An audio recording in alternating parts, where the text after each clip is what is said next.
Bucks hosting the Heat, game number 1 of the first round, and the Bucks are 9-point favorites. The over-under is at 218.5.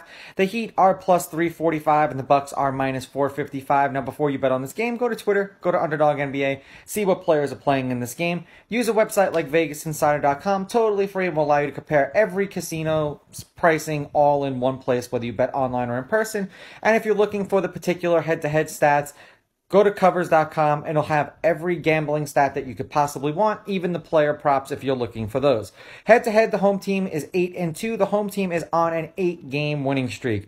The Bucks are on a 2-game winning streak. The Bucks are 6-4 against the Heat in their last 10. The favorite has won and covered the last 4 games. The favorite is 8-2 against the spread, and the favorite is 9-1 on the money line. The over has hit in their last 2 games. The over is 6-4, and the over 218.5 is also 6-4. Now we're going to get the battle of rest versus rust, because the Heat had to play a couple of games and the Bucks just got to sit back and watch. So we'll see who's a little bit more cohesive in the beginning of the game. I imagine that the Heat will probably come out and play decent in the beginning while the Bucks are a little bit shaky, and then the Bucks will do just what the Bucks are supposed to do.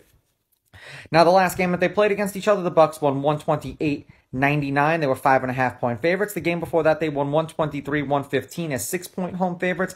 The game before that, the Heat won 111-95 as 4-point home favorites. And the game before that, the Heat won 108-102 as 5.5-point home favorites. Now, in their last handful of games overall, this is including the play-in for the Heat, they are 5-5 in their last 10, and they are 4-6 against the spread. The unders hit in their last 2 games, although the over is 6-4. We've had 193, 221, 233, and 222. The Heat have scored 102, 105, 123, and 108. And if they're going to beat the Bucks, I understand they play defense, but so do the Bucks. And they better score more than 105 points, because it's not going to look good for them if they don't. Now, the Bucks have lost their last 2 games. They have not covered their last 2 games. They are 6-4 overall in their last 10, and they are 4-6 against the spread.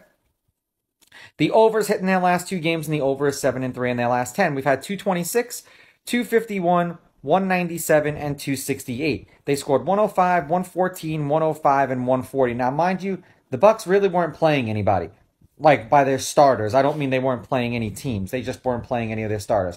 I'm going to take the Bucks with the money line. I'm going to take the Bucks laying the points, and I'm going to go over. I'm just following the numbers the whole way through. These are just my picks. If you disagree, please go with your gut, and please bet responsibly.